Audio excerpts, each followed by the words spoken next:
ராமேஸ்வரத்துக்கு கொண்டு போக வேண்டிய இடம் மாத்தல நான் இல்லங்களே. ஏன் தெரியுமா? ஏன்னா எனக்குள்ள ஃபீலிங்ஸே இல்ல. நான் ஒத்துக்கிறேன். ஆக்சுவலி நான் ரொம்ப மோசமானவன். Cut throat. நல்லவங்க யாருன்னா நீ, இந்த கிராமத்து வாசிங்க, பாட்டி, தாத்தா. ஒரு மோசமானவன் நல்லவங்க நடுவுல வாழ்றது நடக்காத காரியம். So just you know what, நீ இதை உன்னுடைய வச்சுக்க.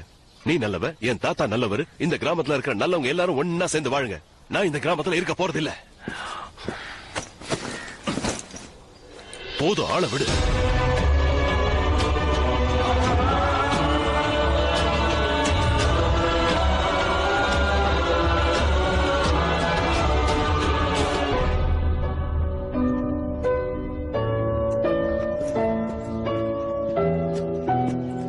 கோவம் ஒரு பக்கம் இருந்தாலும் மீனம்மாவை அங்க தனியா விட்டுட்டு வந்தது என் மனசுக்கு சரியா படல.